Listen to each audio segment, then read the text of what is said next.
Halo, jumpa kembali di ruang latihan catur sistematis edisi Partai Klasik bagian kelima.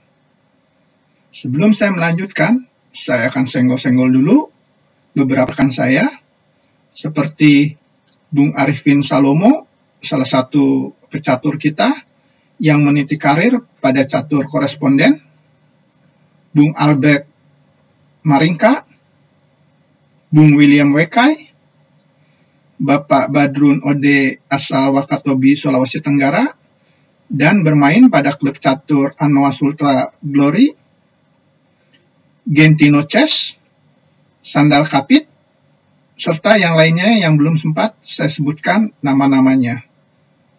Kembali ke catur. Kali ini saya akan tampilkan partai menarik klasik antara Vladislav Ragozin melawan Noskov. Tema utama dalam partai ini adalah mengaktifkan kekuatan sepasang gajah yang mengarah ke posisi raja lawan. Baik, kita akan ikuti langkah-langkahnya. Putih membuka permainan dengan E4, dibalas oleh hitam dengan C5, dan partai berlanjut kuda F3, E6, D4, C makan D4, kuda makan D4, kuda F6, kuda D2. Langkah menarik, mungkin putih menjalankan langkah ini dengan ide akan mengembangkan gajah yang berwarna gelapnya melalui petak B2. Dan mungkin setelah itu dapat saja melanjutkan dengan C4 atau kuda C4. Saya mundur satu langkah. Langkah yang normal dalam posisi ini buat putih adalah kuda C3 atau gajah D3. Kembali ke partai utama. Setelah kuda D2, hitam melanjutkan dengan D6. Langkah yang kurang efektif. Saya mundur satu langkah. Sebaiknya di sini hitam melangkah kuda C6, dan partai bisa berlanjut kuda makan C6, D makan C6, E5, kuda D5, dan kurang lebih partai menjadi berimbang. Kembali ke posisi utama. Setelah D6, putih melanjutkan gajah D3, kuda C6, saya mundur satu langkah. Di sini hitam bisa memilih kemungkinan lain, yaitu dengan langkah A6, dan partai bisa berlanjut rokade B6, B3, gajah B7, gajah B2, kuda B ke D7, F4, menteri C7, menteri E2, gajah E7, C4, dan kurang lebih partai dalam posisi berimbang. Kembali kepada posisi utama. Setelah kuda C6,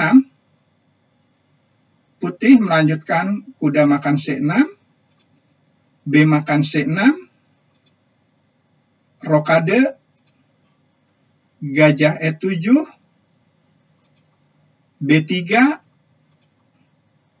rokade, gajah B2.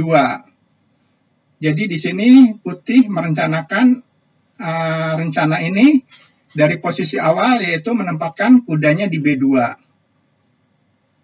Dan partai berlanjut kuda D7. Saya mundur satu langkah. Di sini bisa saja hitam melangkah A5 untuk mencoba mendobrak di sayap menteri, dan seandainya putih menjawab dengan A4, hitam mempunyai petak yang kosong di B4. Kembali kepada posisi partai utama. Setelah kuda D7, putih melakukan langkah aktif, yaitu dengan dorongan F4, hitam menjawab gajah F6. Langkah yang meragukan, saya mundur satu langkah. Sebaiknya di sini hitam melangkah D5 atau kuda C5. Dan terjadi partai yang saling serang menyerang. Kembali kepada posisi partai utama. Setelah gajah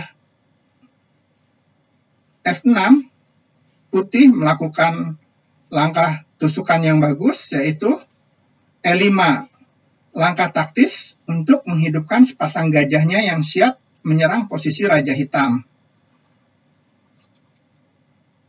D makan E5, kuda E4, langkah kejutan dari putih untuk mengambil gajah yang berada di F6.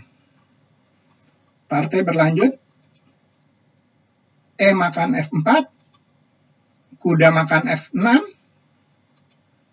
kuda makan F6, benteng makan F4. Dan dalam posisi ini kita sudah dapat melihat bahwa sepasang gajah putih mempunyai posisi yang aktif, yang menyerang pada posisi di mana sayap raja hitam berada. Partai berlanjut, benteng E8, langkah blunder. Namun kemungkinan lain putih, kemungkinan hitam di sini jika kuda D5, maka putih akan melanjutkan dengan gajah makan H7, raja makan H7, menteri H5, dan putih melakukan inisiatif penyerangan. Kembali kepada posisi partai. Setelah benteng E8, hitam melakukan langkah blunder, dan di sini putih menjawab dengan langkah taktis, yaitu benteng makan F6. G makan F6, dan perhatikan di sini gajah putih mempunyai posisi yang sangat dominan. Partai berlanjut, menteri G4 melakukan langkah skak, raja F8, saya mundur satu langkah. Jika hitam melangkah raja H8, maka putih akan menyelesaikan partai dengan langkah menteri H4. Kembali kepada posisi partai utama. Setelah raja F8, putih melangkah gajah A3 mencegah raja melarikan diri, dan di sini putih benar-benar memanfaatkan kekuatan sepasang gajahnya. Benteng E7, langkah paksa. Gajah makan H7 dengan ancaman menteri G8. Menteri B6 melakukan langkah skak. Raja H1. Raja E8 bermaksud untuk menyeberang melalui lajur D. Benteng D1, langkah bagus, memotong agar raja tidak dapat menyeberang lajur D. Dan di sini hitam menyerah. Demikian partai berakhir. Dan di sini pesannya, bagaimana putih dapat memanfaatkan kekuatan sepasang gajah. Semoga bermanfaat dan ada hal yang dapat dipelajari. Salam catur, gens unasumus, dan tetap semangat.